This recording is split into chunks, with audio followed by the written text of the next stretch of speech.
যখন বিয়েবাড়ি থাকে না তো থাকেই না, আর যখন বিয়েবাড়ি থাকে তো একসাথে অনেক অনেক বিয়েবাড়ি থাকে। কোনটা ছেড়ে কোনটা খাবো ভাই, এবার বন্ধুর বিয়ে খেতে তো হবেই। তো ওই জন্য বান্টির বিয়েতে গিয়েছিলাম, বান্টির বৌভাতে যেতে পারিনি। তো আমি আর কল্পনা চলে গেলাম আজকে বান্টির বিয়েতে, প্রচুর খাওয়া দাওয়াও করছি। আর দেখো এখানে বান্টিকে পুরো তুলে ধরা হয়েছে, আর এই কাজটা একমাত্র একজন করবে, সেটা হচ্ছে অভিষেক। সে কিনা আমার বিয়েতেও করছিল। তো প্রথমে চলে আসলো খাওয়া দাওয়াতে নান আর পনির, আর নান আর পনির বাটার মশলা কার না ভালো লাগে ভাই, আমার তো দুর্দান্ত লাগে। আর মেনু কার্ডটা একবার জুম করে তোমরা দেখো, সেই টেস্টি টেস্টি মেনু ছিল। আর এখানে কল্প দেখো আমাকে মুখ ভাঙাচ্ছে, অভিষেকও ছিল, অভিষেকও মুখ ভাঙাচ্ছে, সেটা অলরেডি আমার ভিডিওতে আসতে পারেনি। আর জয়দীপও ছিল এখানটাতে, আর আমি পুরোপুরি কবজি ডুবিয়ে খাচ্ছিলাম ভাই, দারুণ একটা মজা। তারপরে চলে আসলো পকোড়া, আর এই পকোড়ার সাথে একটা লেবু চিপে আলাদাই কম্বিনেশন। আর নান আর পনিরের কম্বিনেশন তোমাদের কার কার ভালো লাগে অবশ্যই জানাও তো একটু দেখি।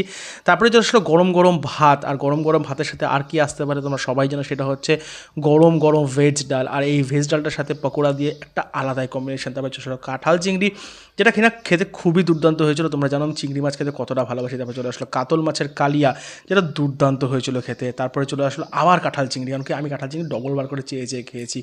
মাছ আমি অত বেশি বিয়েবাড়িতে একটু অ্যাভয়েডই করি, কিন্তু এখানে মাছটা ঠিকঠাক ছিল তাই জন্য খেয়ে নিলাম।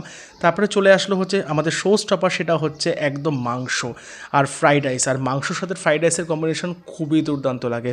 তোমরা জানো আমি মাংস খেতে কতটা বেশি ভালোবাসি। তার মধ্যে সিনার পিস যেটাকে বলি, তেলের পিস যেটাকে বলি, হাড়। আর আমি চেয়েছি এখানটাতে আমাকে একটু হাড় দিও দাদা, একটু তেল দিও, মানে যেটাকে চর্বি বলা হয়। তো এই চর্বি পিসটা খেতে তো আমার দুর্দান্ত লাগে। আর যদি গরম গরম ভাত বা ফ্রাইড রাইসের সাথে হয় না, আর কি লাগে বস।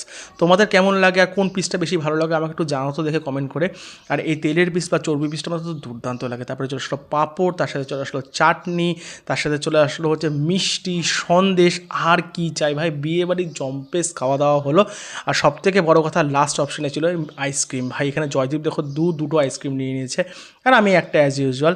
তো এই বিয়েবাড়ি খাওয়ার দাওয়া তোমাদের কেমন লাগলো অবশ্যই তোমরা কমেন্ট করে জানাও।